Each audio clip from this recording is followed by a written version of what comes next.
Hello, everyone, and welcome to FL Teams Live. Thank you for joining us. There's been a little bit of football news coming out the last few days, just a smidge. So we're going to talk about all that and have some fun while doing it. But first, Jeremiah can tell us about our excellent sponsor. Yes, sir. FL Teams Live and FL Teams Altogether loves working with Symbol. It's basically the stock market for sports. Allows you to trade your sports team like their stocks. You can earn cash, payouts when your team wins. Symbol is blended sports in the stock market, offering you the opportunity and a new way to invest and profit off your favorite teams. So use your sports knowledge, buy low, sell high, and earn cash payouts when the team wins. So join the already 6,000 plus early adopters. You can do that by going to www.simbull.com, simbull.com, or you can visit the link below us. When you go on, make sure when you first open your account, use the promo code FLTeams. That'll get you a $10 deposit bonus. And now might be the time to jump in on some teams that their fortunes may have changed a little bit, huh, guys? Just a smidge. Buy, you might not be able to buy low if you wait too long. If you guys watch FL Teams broadcasts in the past, you know me. I'm Jeff Macolino. I host Bolts and Bats in the Bay. I'm joined by TikTok celebrity Jeremiah Hensley and Ryan Tannehill's best friend EJ Farbman. So I guess first, let's talk about maybe the strangest news of the week. Definitely a unique situation. Calvin Ridley suspended for, I said this to EJ before we started talking, at least. Yeah, I think that's an important two words that the NFL put in there. At least a season for gambling. For his sake, I hope he wasn't betting on the Falcons. I hope he was betting on their opponent, because otherwise he's out a year's salary and whatever petty cash he threw away on the Dirty Birds. Thoughts on this situation, guys? I mean, are we gonna reenact the Pete Rose punishment and have him out of the league for forever? You know, I think a lot of what people are missing is the amount that he bet, $1, $200, $15. It doesn't matter. It was the fact that he bet on football games. That did he have a direct impact in? No. Well, we hope not anyway. But he does have a locker room influence. From what I heard from November through, I guess, the rest of the season or the rest of the Falcon season, there were some Falcons placed bets in there. So was he on the field to persuade those bets to go either way? No, but the guys in the locker room, he's around players, who was compromised because he wanted to get his win in. You know, I hate it for the people who were saying 1 year's too much because it was only $1,500. It's not about the money. It's not about the amount that was bet. It's about the principle that he bet on something that he was involved in. And look, my first thought is this. How do you get caught? Are you literally signing up as Calvin Ridley and using like calvinridley1@gmail.com? Like, how do you get caught doing this, right? I mean, at the very least. Well, based on his Twitter that's on the screen now, I don't think he thinks he did anything wrong, which is concerning and strange. That's the scariest part about this, is that I only bet $1,500. I don't have a gambling problem. He's completely missing the point that he bet in general. Well, look, I think the people who stand to lose here are us as fans, and that's going to be the interesting fallout to me, right? First, it was getting a team in Vegas, and they were worried about being able to bet there. And then it was just one book. And then, the state I'm in, Delaware, was able to get grandfathered in, but you could only bet parlays. But now they've opened up sports gambling in other places, and immediately you have a player getting caught betting on the sport. So, like, that's your absolute worst case scenario, right? And so it'll be interesting to see what happens with gambling. I mean, The NFL makes a ton of money off of it now. Of course, they got their hands in the pocket, but it'll be interesting to see how that trickles. I'll tell you this too. He was set to be a free agent next year. Now he owes an extra year to the Atlanta Falcons because of his suspended year. So he doesn't get to reap the rewards of that free agent money that he was, going to get after this 2022-2023 season. So, I mean, there's nothing but negative that came from this. Well, and nobody's going to sign him to a big contract after missing basically assuming he's back in 2023, he's missed basically 2 full seasons or close to it. That's not really a guy who gets a multi-million-dollar, multi-year deal. That's a guy who gets a couple $1 million on a 1-year prove-it deal. Yep. Assuming, and obviously there's the mental health concern, and I don't want to minimize that. It's a separate issue, I certainly assume, from the gambling thing. So hopefully he is okay as a person, but, this is the kind of thing that I feel like just you might not ever see him on the field again. And what is he, 23 years old too? I mean, one of the youngest, brightest receivers physically, from a technique standpoint that we have. He was an up and coming star in the league, and then to potentially throw it away for $1,500 is, dude, it's awful, man. Yeah, and he did all that with Matt Ryan's trash ass throwing the ball to him. I know. And no running game either. So you knew every down, every play, the ball was going towards Calvin Ridley. I think one of the other things is, the mental health aspect. Like you said, we won't dig on it. But when you see a guy who missed almost 3/4 of the season with his mental health, and now you see how he's responding to this gambling thing, like I'm getting a big Josh Gordon kind of vibe. That like you're gone and he comes back and you're like, he's got potential. This is going to be it, but it just fizzles back out. Like we may have seen, if not the last of, we may have seen the best of Calvin Ridley already. Well, and you wonder also, is he going to learn from this? Because apparently from what he's saying, he doesn't think he did anything wrong. He doesn't think the gambling was an issue. He doesn't think the amount was an issue. He doesn't think what he was gambling on was an issue and how he was connected to some of those wagers that were placed or those parlays that were placed. So to me, that's probably one of the scariest thing is, hey, if we get this kid on our roster, is he learning from this, or are we going to have a repeat offender, once he gets back on the field? The ridiculousness it really is he could not miss the point further, right? Yeah. What he comes out to defend is like, I don't have a gambling problem. Yeah. Like, yo, dude, nobody said you were Jordan playing roulette or blackjack in AC. You bet on the wrong thing. Yeah, you're not Gilbert Arenas playing Uno on a team jet, Right. This is it. Like I said, the amount is fairly irrelevant. At this number, it's the principle of what he did and who he's connected to, an NFL franchise, while he was doing it. It's not like the dude's retired. You know what I mean? It's he is still partaking in NFL football, and the dude's betting on live games as they're being played. So I don't get it, man. Isaac is money the tweets he's pulling up.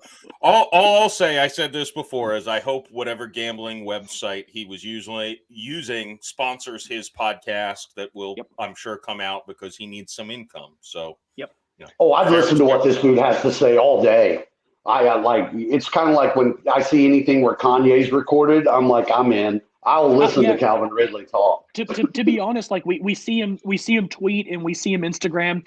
I'd like to know where his verbally where his POV is. You know what I mean? I'd like to hear him explain why he thinks he didn't do anything wrong.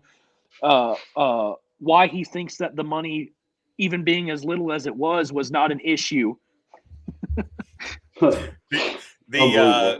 mean, he is a Florida guy, so open invitation to NFL teams for a serious, hard-hitting interview. Should be fun. Come on in. I will only make fun of the Falcons, the whole time. But maybe somebody else can interview him. He's probably done with Atlanta. Let's be real. I think in reality they were going to trade him most likely this offseason. if 100. if not for Pete Rose. So, hey, there was some other news that affects what we're going to actually see on the field this upcoming season. Trying to figure out where to start. I guess let's start with the first domino to fall, really controlling everything, was Aaron Rodgers. There was I don't think anyone actually thought he was going to retire.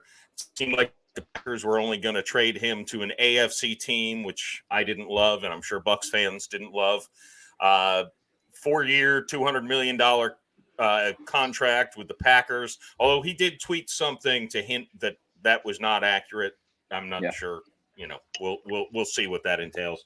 But he's going back to Green Bay, presumably for the remainder of his career. But who knows? Maybe after this season, he'll want to be traded again. I don't know. He's a quirky guy. Back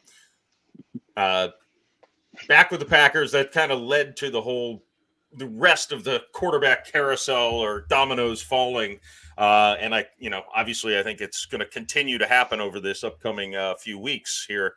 But Aaron Rodgers back to the Packers. It seems like they've just consistently will be a number 1 seed who gets bounced early in the playoffs. Yeah, especially if they face Jimmy G at any point in San Francisco. Yeah, well, we'll touch on Jimmy G soon because who knows where he's going to end up. Yeah. Look, taking it off the football field a tiny minute, it's again, you've got to take everything with a grain of salt that you hear any athlete say.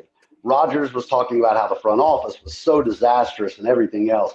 And I'm sitting around my office when we get the notification that he got that deal. And everybody was like, oh, it's amazing how much, like $200 million all of a sudden makes the front office. Is great, right? And then one of my buddies was like, oh, I bet that Shailene Woodley chick's mad they broke up, like right before this. The next thing I see is like Aaron Rodgers and Shailene going to a wedding together. So money might not buy happiness, but it definitely gets you a hot chick. It may buy you back Shailene Woodley. And apparently it makes the front office better because now he's like, oh, I love those guys. Okay, yeah, you do. I think it was interesting though, the domino after that, and I know we'll touch on them later, but the franchise tags, so the Packers went from a team that could have been in full-blown rebuild to a team that's right back where they were. That's a pretty huge swing on the pendulum. Yeah, I think now the biggest question mark is what do they do with Jordan Love? If this contract is anywhere near 4 years, do you expect to have Jordan Love hang around for 4 more years, or do you see what you can get for him now? I mean, like we said earlier, there's quite a few QB hungry teams in the league right now. Indy, Pittsburgh, to name a couple of them. Cleveland could be a suitor depending on the route they decide to go with Baker down the road.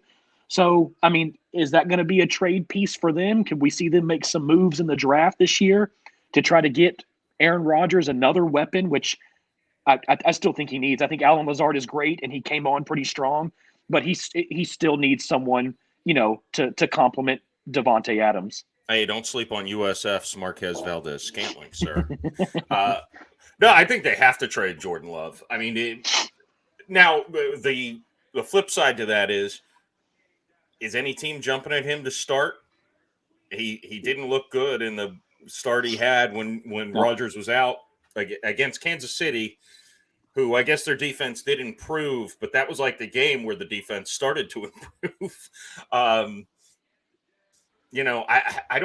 don't know that he's put out any film that makes me think he's an NFL starting quarterback. So what's a trade market going to look like for a guy like that?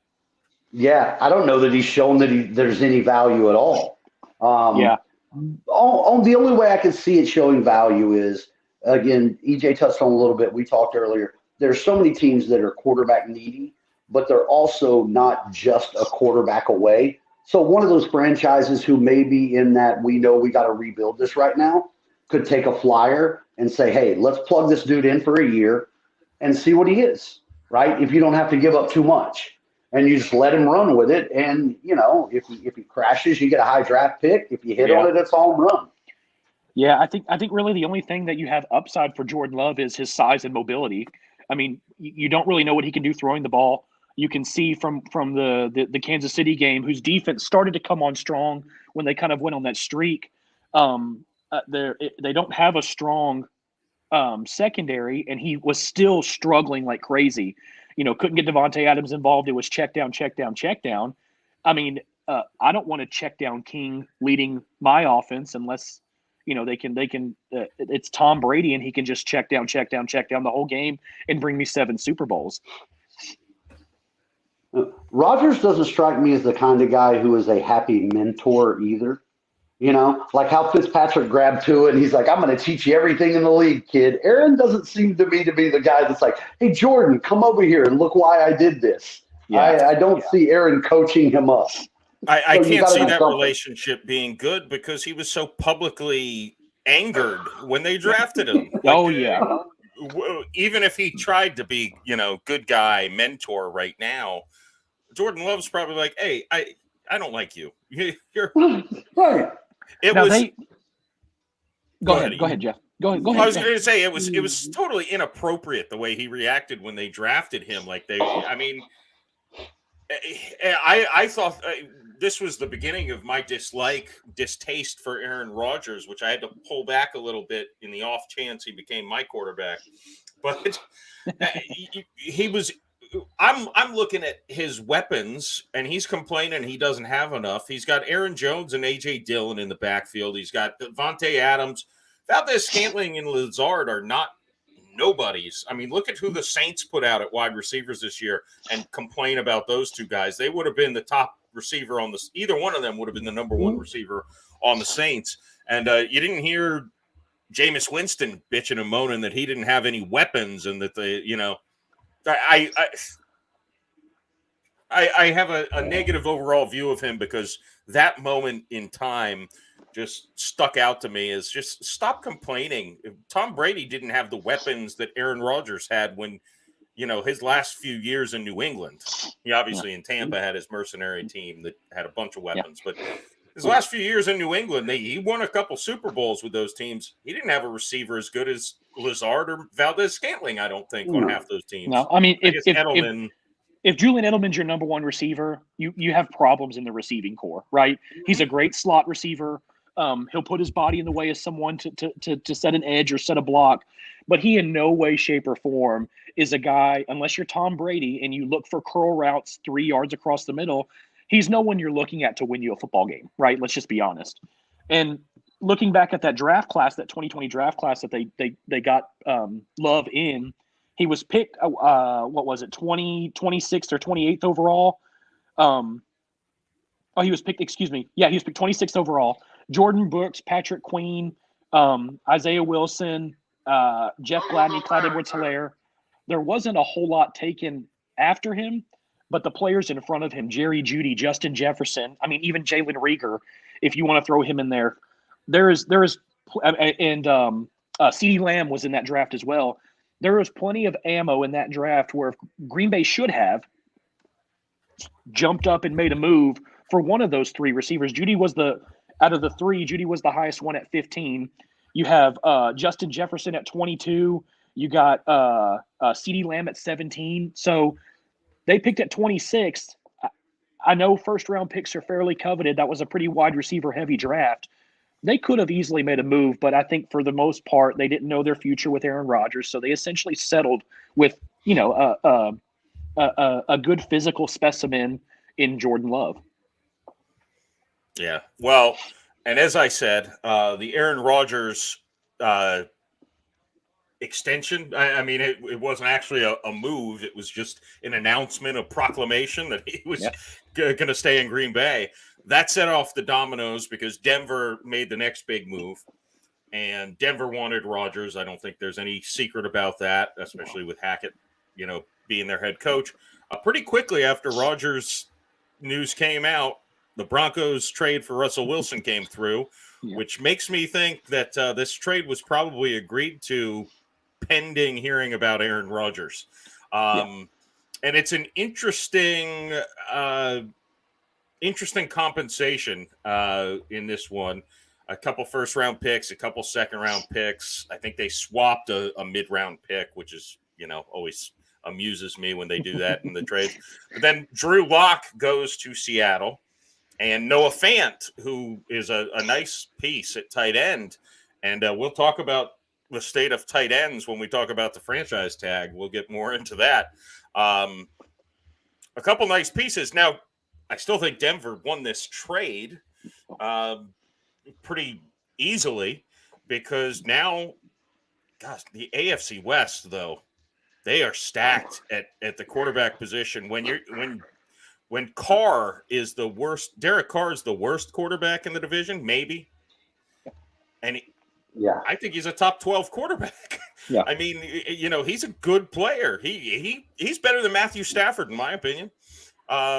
So you can win a Super Bowl with a guy like that. So the AFC West, super stacked. Wilson going to Denver and what that might lead to in that division. Shoot, it's kind of hard to tell because of the point you just made. That they're stacked top to bottom from a quarterback perspective, and I mean quarterbacks win football games in this league. The Chargers just re-signed Mike Williams to a 3-year deal, I believe it was, and Denver, they had their struggles, but they are a quarterback away, maybe a defensive piece or two, an offensive line from being serious contenders. And I think Patrick Surtain was a heck of a hit for them defensively. They still have Chubb on the defensive line. Von Miller has even kind of thrown around the idea of making a Broncos reunion. And then you look at the wide receiver weapons that he has. I mean, he has a DK Metcalf in a sense and Cortland Sutton. They match up similar physically. Jerry Jeudy is a bigger Tyler Lockett. He's a great route runner. He's physical. And then you have that nasty two-headed monster at running back.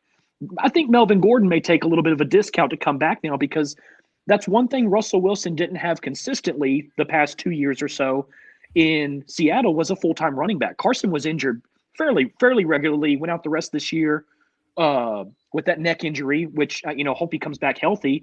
Rashad Penny didn't come on to the last 3 games. There was never a safety net for him. And now you go to Denver where you can still sling the rock around the same, and you have 2 running backs behind you that are proven successful workhorses. Javonte Williams has been my favorite back out of that draft class since before the draft. I still think he's going to be better than Najee. Even if Melvin Gordon doesn't come back, he's a 3-down back right away. Javonte Williams he's a bowling ball and tough to tackle, man. The AFC West it's going to turn into like the Big 12, right? Where it's 48-40 when they play each other. Like I don't know what defense is going to stick with it. But Jeff, I'm going to go the other route on this, man. I think the winner. I think Seattle came away really good in this deal. We kind of talked about it a little bit pre-show, but the only thing that gets me is why Seattle is still holding on to Pete Carroll as coach. He's not going to be there for your future. He's not. He's not the guy that's going to lead this team because you're going into rebuild mode. But by going into rebuild mode, you're bringing Noah Fant, who has the potential to be an all-pro tight end. I mean, he fits the mold of the new breed. And then I'm the only one that remembers the Drew Lock who was sitting on the sidelines, bobbing his head back and forth to the rap music in his first year when he finally got in and made like a comeback in the fourth quarter. There were points where Drew Lock showed swag, and he showed that he could throw it. He showed that he can make plays. And then I don't know if it was falling out with whoever. When he came in last year, I didn't see a big difference between him and Teddy Bridgewater. So I'm seeing a guy now who's going to go to, a different situation. And sometimes just a change of scenery is what it's worth. And if he's not, it kind of goes back to what we said about Jordan Love. He's kind of a throw-in chip on this deal. You're riding for a year. If he's your guy, great. If not, you've got 2 first-rounders coming up, 2 second-rounders coming up, right? And then also the defensive lineman who went over there is sneaky good. He was a big part of the Denver's clubhouse. Shelby Harris. Yeah. So, I mean, I think at the end of the day, if Russell really wanted out, I think Seattle did pretty well for themselves on this deal. Yeah, I think the only reservation I have with Drew Lock is he comes from an offensive locker room where he has running backs, he has receivers. He goes to, and a tight end, which the tight end travels with him now. He goes to a Seattle setup where he does have receivers. I'm pretty much with Jeff. I think DK is a little overrated for what he is. He's a physical specimen, no doubt, but when is he mentally checked in and when is he not? And then now you have no running back, and you have a very comparable offensive line. Both offensive lines are awful. I think Russell Wilson was one of the highest pressured QBs of last year. Garrett Bowles, who is the right tackle for the Denver Broncos, led the league in holdings this past year, and I think he gave up some of the most QB hits from that side last year. So it's going to be tough. I think Drew Lock can have some success if they use those picks for some foundational pieces and build from the front back. But if they don't make the right moves, if they blow these draft picks, or if they, like that tweet said, could we see DK Metcalf on his way out for some more draft compensation? If you're going to rebuild, rebuild. My guess is Lockett gets traded. Metcalf's still on his rookie deal, so I think he probably stays. I think a team like the Saints might drop a second or a third for Lockett. Hey, I love Lockett, man. Super, super underrated. Great hands, great route technician. Doesn't mind blocking. I think he's a total package slot receiver and someone, because he's got downfield speed, you can set him out wide if you want to. Yeah, no, I think he's a great – I'd take him over Metcalf all day. 100%. Age, everything to me – well, again, Metcalf looks better with his shirt off, but – that doesn't really matter to me when I'm watching football. If you gave both of them a 6'4" frame, and they each had their own skill sets from before, I'm taking Lockett all day long, 100%. Well, talking receivers and also tying into Calvin Ridley's Twitter, what is so great about social media nowadays is, like, one of my new favorite receivers is Jerry Jeudy, only because his Twitter account, when all of these dominoes were falling. Yeah. Rodgers goes, and you get like the emoji of the bat. He went through so many. And he's like, "We lit." He went through so many emotions in like a handful of hours span, just off like 3 or 4 tweets. That was great. It's the thing I've learned to love is the guys who are missing a game. Like Cam Jordan had to miss a game because he had COVID against the Saints played the Jets, and he's basically live game from his couch. And I'm like, see, these guys now have to understand how fans feel when we watch a game. Yeah. It's not fun. You're very vulnerable. 100%. Going back to Drew Luck, I think it sounds like we all probably think he's going to be the guy Seattle rolls with next year. And to your point, look, if he fails, this team's in a rebuild. Mm-hmm. If he fails, they're getting a top 5 pick, most likely. They're in a tough division. Yeah. It makes a lot of sense to rebuild if you're Seattle, because San Francisco's good. The Rams just won a Super Bowl. I don't think they'll be as good. The Cardinals are very good. They've got their own battle with their quarterback, unfortunately, going on. Man, everything's centered around quarterbacks this offseason. So assuming Drew Luck is there, the other thing I need to compare and contrast just to represent the Tampa Bay market in this FL Teams podcast is the AFC West quarterbacks versus the NFC South quarterbacks at the moment. You've got Mahomes, Carr, Herbert, and Russell Wilson in one division, which is crazy. And in the NFC South, you've got let's rank them in order. You've got Taysom Hill, Matt Ryan, Sam Darnold, and Kyle Trask. Woo. Yeah. And I put Taysom Hill first because even though he's a tight end, he is 3-0 against Matt Ryan as a starting quarterback. So, well, Matt Ryan, all he's going to have to throw to is Kyle Pitts next year, and Russell Gage if he ends up staying. He's going to have a pretty empty offense. Yeah, talk about a rebuild. Although I would say the entire NFC South might be in a rebuild this year because I was listing off the teams earlier that don't have a quarterback, and I think I had 6 on that list. And 3 of them, again, assuming the Panthers are not dumb enough to roll with Sam Darnold again, which they sure didn't seem like they were interested in doing that. I mean, you can't be dumb enough to roll with Darnold or Cam Newton. I mean, they're almost in the same boat too, right? Cam Newton looks so bad. Awful, man. He needs to retire so we can remember the good days, because just quit now. Don't be Ed Reed when he went to the Jets and then went to the Texans, and people are like, what is this? Who's number 20 on the Texans? He's not playing like anybody. And then he turns around and it's Ed Reed. It's just like, can you go string up your hats with your feathers in them? Run your clothing line, your Under Armour, do your cameos on Instagram, and be done, man. You've made plenty of money. Yeah, you're ruining our memory. I know. Yeah, so this next piece comes from no source except my active imagination. But when you look at the Falcons, like Matt Ryan is either really, really bad with money or he really, really loves football. Because why are you still playing? Right? I mean, this team around you, nobody said anything about him being traded. But with those quarterback needy teams, that could be a dark horse. Like, ship Matt Ryan out, give him a run.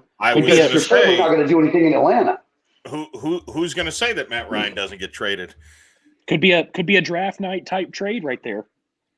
I mean, it would make sense for both. I doubt they wait to the draft. No, because the good franchises like to have things locked in before the draft. They 100%. I could see it being. Yeah, no, I don't see Matt Ryan moving actually draft night, but it could be a draft type trade where you obviously first round picks are compensated for, second round picks, whatever. But there's plenty of QB needy teams. The Colts, depending on what they do, which we're going to get into that here soon. Pittsburgh. I mean, Miami is in my opinion a QB needy team as well. So, and you look at the haul that Seattle just got for Russell Wilson, and you could make the argument outside of youth that Matt Ryan's a better quarterback than Russell Wilson. You could pull comparable numbers, and if you're Atlanta, you have to be watching that pretty closely, going, you know what? Like a couple of firsts, a couple of seconds, that might not be so bad.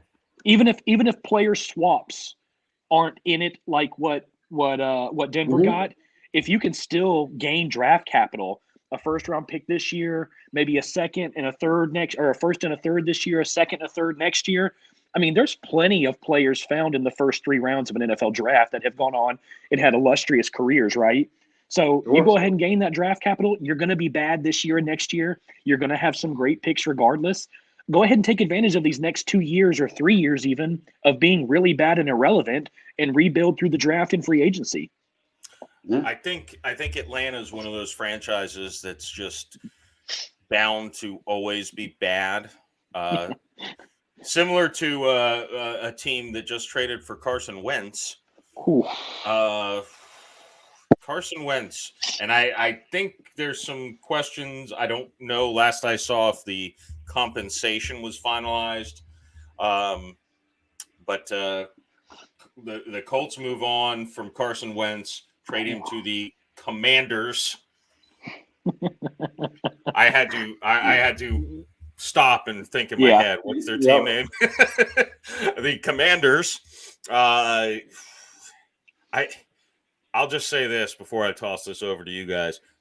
I don't know that Carson Wentz is a big upgrade over Heineke. That's how I feel about him. Aside from being a bigger individual, I don't really think he is, to be honest with you. He carries a lot of baggage with him from reports between Philly and now Indianapolis. His work ethic was poor. I was reading a little bit earlier, and there was talking about the Colts' frustrations with Carson Wentz. Lack of leadership. He didn't want to be pushed. He didn't want challenges in front of him. And he had a reckless style of play too. It was seen over and over again, throwing the ball with his left hand as he's falling down. Do the Redskins have some better weapons? Yeah, sure. They don't have Jonathan Taylor lining up behind center. That's $1 in the Washington football team jar. Yeah. Shoot. But aside from the $1 that I have to put in the jar, they're not going to be gaining much this year past that dollar, right? I don't think Carson Wentz is a huge upgrade. Look, I'll put it this way. We know I got a couple of Philly fans that I stay in a group chat with that are real good friends of mine. So again, the alert hits. Wentz goes to the Commanders, and I shoot it over to him, and I'm like, dude, Washington just traded for Wentz. Without hearing anything about compensation, both of them almost in unison texted back, the Commanders got robbed. Yeah. Like, they don't even know what the compensation was, and they're like, Washington lost that trade. Did you see the Super Bowl odds for the Commanders next year? I was talking to Jeff about this. Pre Carson Wentz trade, the Super Bowl odds for the Commanders was plus 5,000.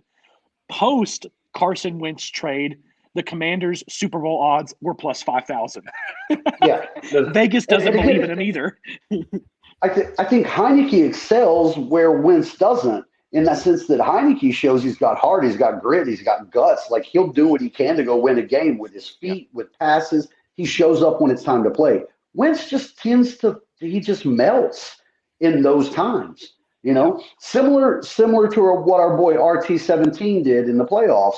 All Carson Wentz had to do in the playoffs was not beat Carson Wentz. All he had to do to get there was beat Jacksonville.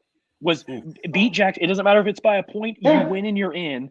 And he failed himself. He failed the team. He failed Frank Reich. He failed them all.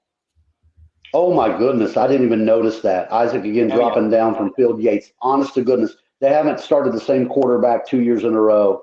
And being a Titans fan, I see a lot of this stuff.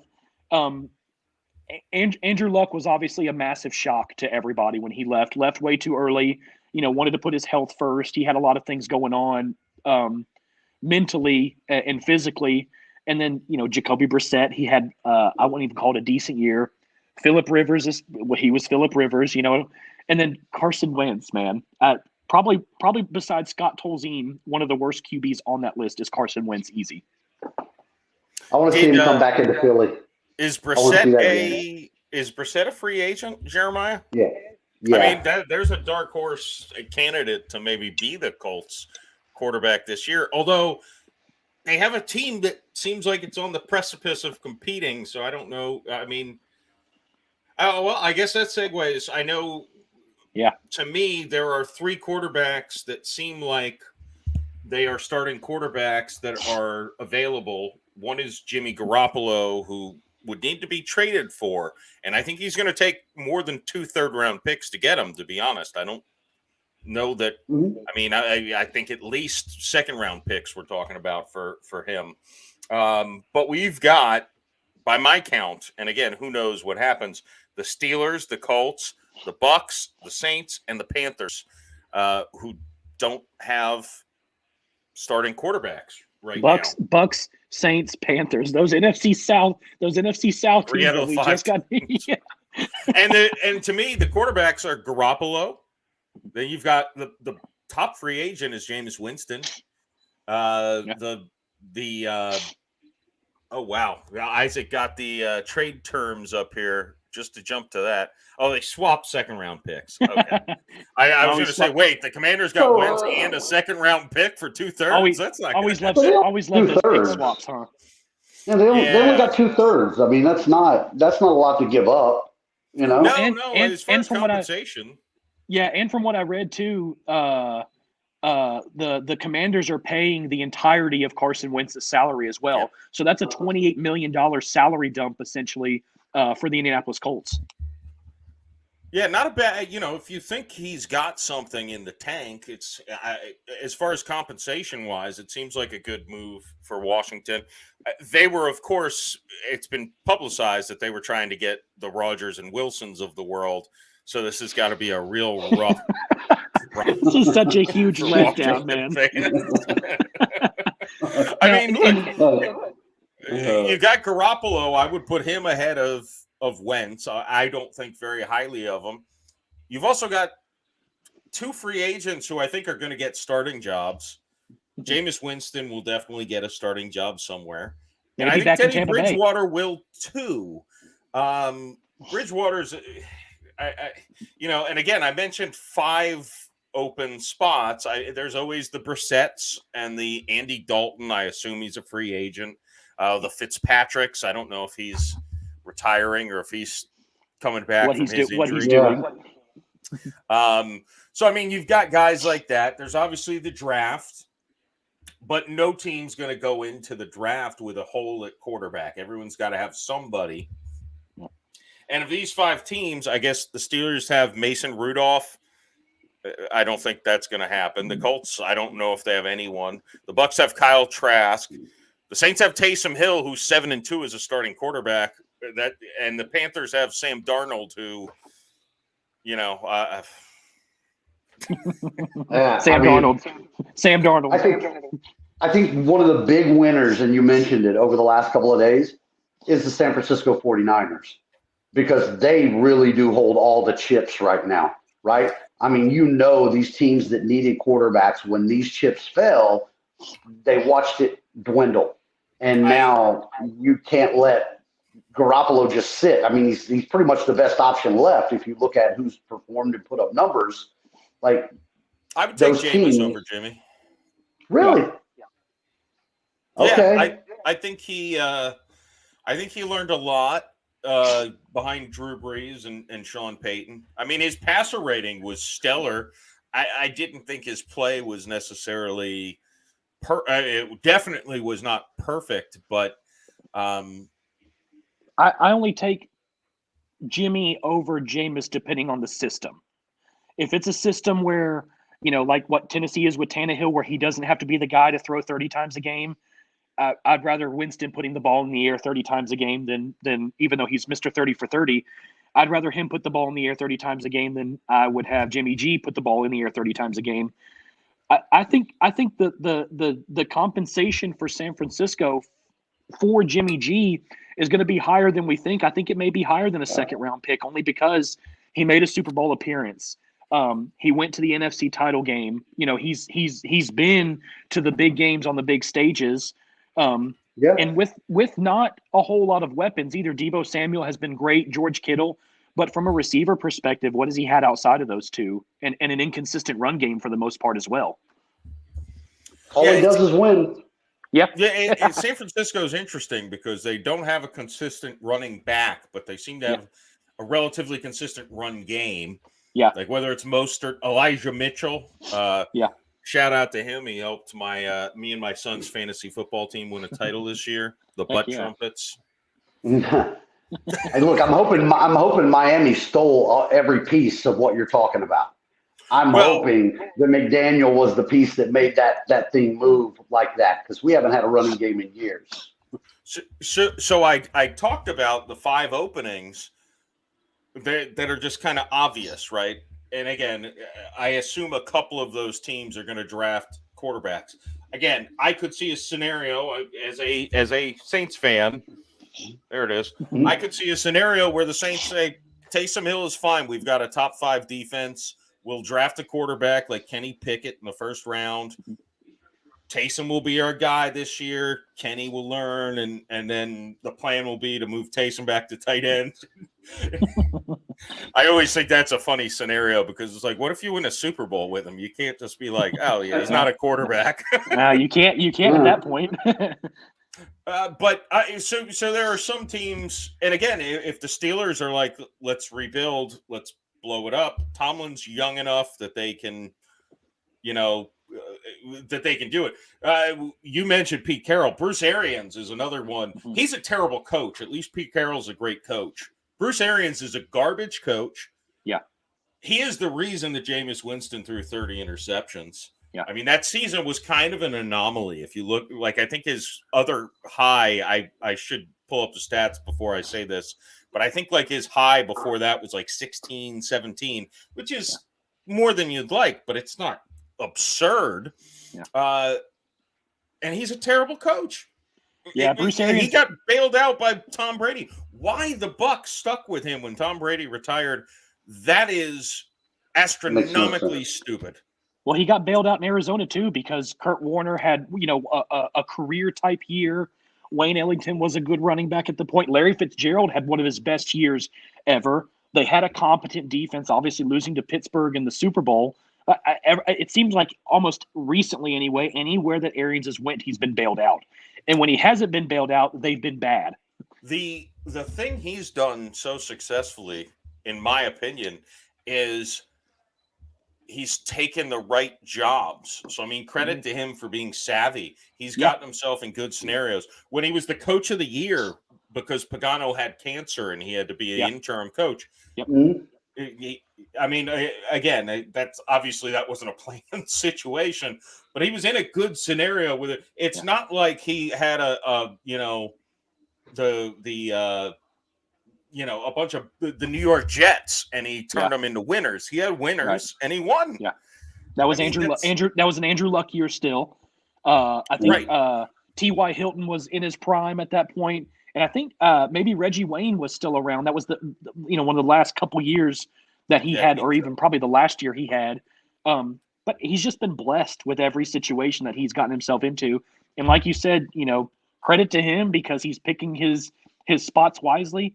But I mean, we'll see this year what Tampa Bay does. I think they crap the bed. I think the NFC South craps the bed in general, maybe besides the Saints. Yeah. I know you mentioned it before, Jeff, but I'll tell you this too. Like, I spent just a little bit of time living in Pittsburgh and too much of my life dealing with Pittsburgh fans. I don't think Pittsburgh understands the word rebuild, and I don't think they'll ever buy into that. They wear like such a badge of honor that Tomlin's never had a losing season, right? Tomlin's always finished at least 500. So they're one of those teams that I think could push the chips and try to make a move for Jimmy G or go heavy at that. Or still, as crazy as it all sounds, I think Jameis fits there. He does. Now, let's say that our boy Tomlin decides to be, everyone's savior. There's still a quarterback hanging out in Houston. Nobody wanted Flores, right? And Tomlin grabbed him up and said, "Come on up here, bud. We'll be all right." There's still a quarterback hanging out in Houston down there. That. Yeah, I think with that division Pittsburgh plays into, with the hate and the animosity in that division, there's not going to be an accepted, aside from the fans, there's not going to be an acceptance of a rebuild. All the teams, that's probably, but from team to team to team to team aspect, those teams probably hate each other more than any other group in any division in the NFL. I don't see them laying down and saying, "Yeah, hey guys, take it easy on us this year. We're in kind of a rebuild. This is a bridge year." And I don't see Tomlin. Tomlin just doesn't have that in him. I don't think so either. He's got that warrior mentality where there is no quit. Even if he's lost, he still doesn't think he lost. So I'd be interested to see the route that they take as well, because like you said, Jeremiah, I don't see a rebuild as an option for Pittsburgh. Yeah, no, I think that would be the smart move, but I think you guys are right. They're not going to take it. And sometimes I keep hearing you, Jeff, with your boy Jameis. Like, you're really high on Jameis Winston. Well, I maybe I bought into the bad year in Tampa. Yeah, I think too many people did. He changed a lot in New Orleans. Now I don't know that that seems to be the easiest, most natural fit for him. He's been there the last couple seasons. He's well liked in the locker room. But Sean Payton left, so I don't know why. I understand why it makes a bit difference, but Dennis Allen is the head coach. He was the D coordinator. Pete Carmichael stayed as the offensive coordinator. I don't know why there would. It seems like continuity is still a thing in New Orleans just because the head guy's gone. But we'll see. The other thing that had to be noted as of yesterday was the deadline for franchise tags. And a couple Florida teams used them, interestingly. The Dolphins, Mike Gesicki. The tight end market got real thin real fast with these franchise tags because the Browns, this was the biggest shocker to me, David Njoku. I don't know why you're going to pay that guy almost $11 million. I thought they hated him there. I thought they hated him. They didn't they re-sign Austin Hooper too? Yeah, no, I don't understand it. I do understand he's a great player. He's very talented. was stunned when I saw that they franchised him, because the other thing is, again, this is the tag for tight ends, $10.931 million. Yeah. That's a lot of money if you run an offense with multiple tight ends. Yeah. With after losing Odell, Jarvis Landry may be on his way out too. Maybe they think, hey, we've got to convert this guy to a receiver. He's got to drop some weight, and we got to split him out wide. That to me, that would be the only logical option. Their MO, almost 3 downs out of 4 is Chubb Hunt. So to add an extra tight end when Austin Hooper's a completely competent tight end. I mean, he's a heck of a tight end when he's used correctly. He showed that in Atlanta after he before he hit the free agent market. So that one stunned me. The Logan Schultz or Dalton Schultz one with for Dallas too. The price tag kind of shocked me a little bit. I think that guy can be really good in the right system. Yeah. I was hoping the Titans would be able to grab him this offseason, but obviously him being off the market too, he won't be making his way to Nashville. Gesicki and Njoku and Schultz were on the top of my free agent wish list as a Saints fan, and they're all gone. And I don't want Gronkowski, so Gerald Everett's out there, the guy from Seattle. I mean, there's really past those 3. Everyone else is like, hey, they may have a good game here or there, but they're not even really $3 or $4 million tight ends. Well, look, in Miami, I try to temper my expectations on everything, man. I keep it in low gear. I try not to drink Kool-Aid with it, but I'm really happy to see that we franchised Gesicki. Hopefully that turns into a long-term deal. The guy's a freak athlete. He really is. I mean, he's a wide receiver, and so many times he wasn't used properly, and we kept hearing, well, he couldn't block or he couldn't do this. But there were so many times Gesicki was basically unguardable, and then he would just disappear for a series for no good reason. Right. It was so I like, again, a Mike McDaniel who had a hand in an offense that took a player, and created but utilized George Kittle in unique ways. And I think that Gesicki is a similar, he's not as gritty and maybe not as strong as Kittle, but athleticism and catching ability, I think Gesicki's right there with him. So I'm excited to keep him on. Biggest thing in there is for Miami's perspective is making sure Tua can get him the ball. It has to be less than 8 yards down the field for Tua to be able to connect on him. It seems like. It does. Hey, look, but again, I'm hoping McDaniel saw that, and he had to work with the arms of Garoppolo before, and he's like, let me just tie this up. I coached 8 and under flag football for several seasons. I know what it's like to have a quarterback like Tua. But I'll say this: my son threw 3 touchdown passes the last 2 games of the season, so he might be quarterback for the Dolphins this year. He's open for a contract. Bubble screens, baby, screens. And I lied. I said 2 Florida teams used their franchise tags. The Bucks and the Jaguars and the Dolphins, all 3 use their franchise tags. I had neglected to realize the Jaguars used their franchise tag on offensive tackle Cam Robinson for their 2nd straight year. Good move for them to protect Lawrence. The Bucks franchised Chris Godwin. That's to me seems like a lot of money. Well, if he can stay on the field, I mean, he's a heck of a receiver. But he same is. Thing. But who's throwing him the ball? Yeah, maybe that's what they're trying to have one less problem. They're trying to have one less variable in the equation. It all starts with the quarterback, though. It doesn't matter who's receiver.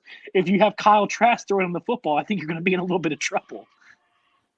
Yeah, no, I think they'll presumably do something. I don't think Jameis is going to go back there. He makes a lot of sense. Yeah, to an extent, but Bruce Arians was a garbage person and was not very nice to him on his way out. It seems like an abusive relationship, right? I mean, why you want to go back with that? You get rid of the one that's torturing you, just keep walking. Yeah, why would you walk back to Arians? No risk it, no biscuit. And then he goes to New Orleans with Drew Brees, and he distinctly said, I just realized I don't need to throw a touchdown pass on every play.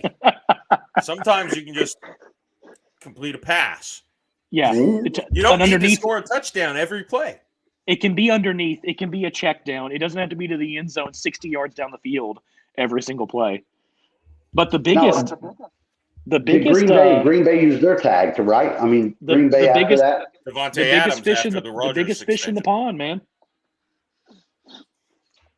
That makes a lot of sense. Yeah, I don't. There's if he doesn't come back, Rodgers doesn't come back, and I just he's Rodgers obviously he puts that boat in motion, but if it's not for Devontae Adams, the success I don't think is there. He's a top two receiver in the league, 3 receiver in the league. Yeah, it sounded like Rodgers structured his deal to assure that they could franchise Adams, which I'm assuming is what his tweet was about, where he said something about the details they're reporting are misleading. Yeah. But we'll see. Yeah, and just quickly to mention the other ones, the Bengals franchised the safety Jesse Bates. The Chiefs franchised Orlando Brown. And I think we covered the other ones. That's a big tight ends being tagged is still that's a big one for Cincy, though. Mind. That's a big one for Cincy, though. Jesse Bates had a heck of a playoff run this year. And Cincy did not have a great secondary for the most part. Chidobe Awuzie had came on strong. I think he had one of the best or one of the lowest target percentages in the NFL. But that's a heck of a target tag for Cincy. Yeah. Well, with all this being said, I want to say this. FL Teams Live, make it appointment viewing, guys and gals. Check it out. I know Jeremiah brings all the female audience from his TikTok followers. But make it appointment viewing Wednesday nights. We're gonna do this. We can do an appointment viewing with relationship advice if that'll get Jeremiah's viewing in here as well. Look, Jeremiah, where can all the people find you? What's your tickety-talkety handle? The tickety-talkety is it's the same as everything that I do with all the other social media. It's JFrog817. And look, I got to say, man, football sometimes when the season ends can get dead. And we've all sat and watched shows that had to create news.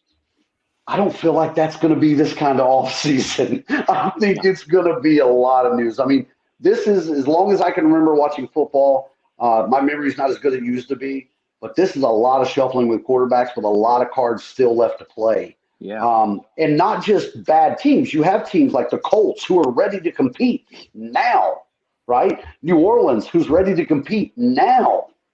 And they're floating without a quarterback. Hey, and then you're going to get into everything behind it. Pittsburgh is the same defensively, offensively. Yeah. Deontay Johnson, Chase Claypool, Najee Harris. They're the same way. They're ready to compete now. They could be a Jimmy Garoppolo away from making a real push through that AFC.